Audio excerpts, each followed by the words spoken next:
Hello. આજે એક હૃદયસ્પર્શી વાત યાદ આવી ગઈ, જે આપની સાથે શેર કરું છું. પોતાના ઓફિસ કામમાં આખો દિવસ વ્યસ્ત રહી થાકીને 8 વાગ્યે જ્હોન ઘરે આવ્યો. ચા પીતો હતો ત્યારે તેની પત્ની કહે કે મારી ઈચ્છા છે કે આ રવિવારે તમે એક બીજી સ્ત્રીને ડિનર પર લઈ જજો. માત્ર તમે બે જ, બીજું કોઈ જ નહીં. પત્નીના આવા વાક્યથી તેને ખૂબ અચંબો થયો. એને કાંઈ સમજાયું નહીં. પછી પત્નીએ કહ્યું કે હું તમને ખૂબ ચાહું છું, પરંતુ એ સ્ત્રી પણ તમને એટલું જ ચાહે છે. વાસ્તવમાં એ બીજી સ્ત્રી કોઈ નહીં પણ જ્હોનની મમ્મી જ હતી. જ્હોનના પપ્પા ન હતા. તે લોકો એક અતિ નાના ફ્લેટમાં રહેતા હતા. પપ્પાના અવસાન પછી મમ્મી ત્યાં એકલી રહેતી, કારણ કે તેને બધા પડોશીઓ ને બધું સારી ત્યાં કંપની હતી ને બધું સપોર્ટ હતો. જ્હોન, એની પત્ની અને એના બંને બાળકો બીજા એક ફ્લેટમાં રહેતા હતા. એ લોકો અવારનવાર એકબીજાની ખબર અંતર પૂછી સંપર્ક જાળવતા. જીવનમાં ક્યારેક આવી આંતરસ્ફુરણા એટલે કે ઇન્સ્ટિંક્ટ થાય ત્યારે બહુ સવાલો ઊભા કર્યા વગર એને અનુસરવી એ હિતાવહ છે. પછી કરશું મુલતવી રાખવી, કંઈક ઉપરથી આવેલો આ સંદેશ છે એમ માની લેવાનું. રાત્રે 9:30 જ્હોને જ્યારે પોતાના મમ્મીને ફોન પર કહ્યું,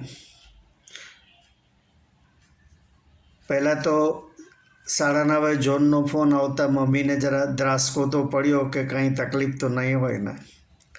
જ્હોને કહ્યું, કશી તકલીફ નથી, ચિંતા ન કર, પરંતુ આ રવિવારે તું તૈયાર રહેજે, હું તને લઈ જઈશ.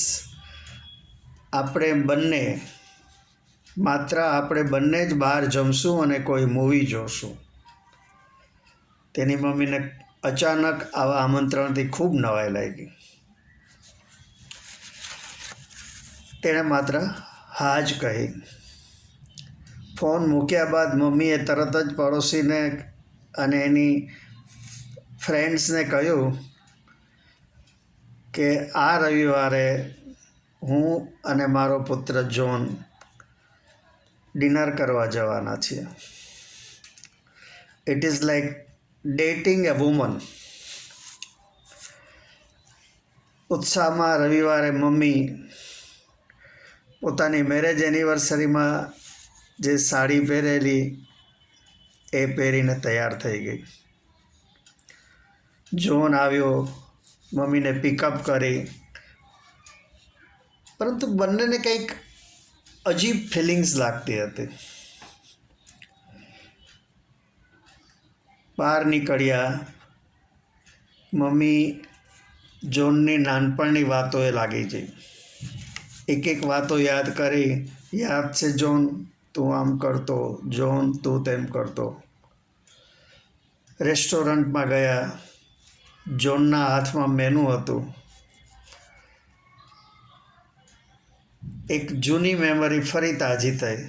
જ્હોન કહે, મમ્મી, અમે નાના હતા ત્યારે તું મેનુ કાર્ડ જોઈને ઓર્ડર લખાવતી, આજે એ કામ હું કરું છું. બંનેએ ખૂબ વાતો કરી. મૂવી જોવા તો ન ગયા, પરંતુ જમીને નજીકના એક ગાર્ડનમાં બેન્ચ પર બેસીને વાતો કરી. મમ્મીને તેને ઘરે મૂકી જોન પોતાના ઘરે આવ્યો.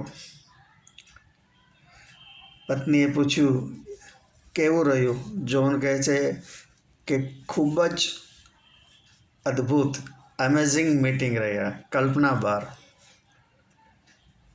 આ વાતને હજુ 10 દિવસ પણ થયા ન હતા ત્યાં અચાનક હાર્ટ એટેકથી મમ્મીનું અવસાન થયું. તેને બીજે દિવસે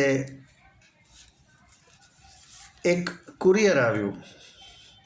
ખોલ્યું તો મમ્મીનો પત્ર અને એક પેમેન્ટ રિસિપ્ટ હતા. પત્રમાં લખેલું કે વહાલા જોન, રવિવારે તારી સાથે ખૂબ જ યાદગાર ડિનર કર્યું, ખૂબ વાતો કરી, બહાર જમ્યા, ગાર્ડનમાં પણ બેઠા. આ ખૂબ જ આનંદનો અવસર હતો, અવિસ્મરણીય દિવસ રહ્યો ને આ બાબતમાં હું તારી પત્નીની ખૂબ જ આભારી છું, કારણ કે તેની જ સૂચનાથી આ યાદગાર પ્રોગ્રામ બનાવેલો. બાળકોને ખૂબ પ્યાર. આ સાથે આપણે જ્યાં જમેલા તે જ રેસ્ટોરન્ટમાં મેં કરેલ એડવાન્સ પેમેન્ટની એક રિસિપ્ટ મોકલું છું. તમે ચારેય મને યાદ કરી ત્યાં ડિનર કરવા જજો અને ખૂબ જ આનંદ કરજો. ઈશ્વર ફરી આપણને મોકો આપશે તો આવા આનંદના અવસર માણશું. Love you all. Bye. Take care. Mom. આપને જો મારી આ વાત ગમી હોય તો મારા વિડીયોને લાઈક, શેર અને સબસ્ક્રાઈબ કરજો. આભાર. આવજો.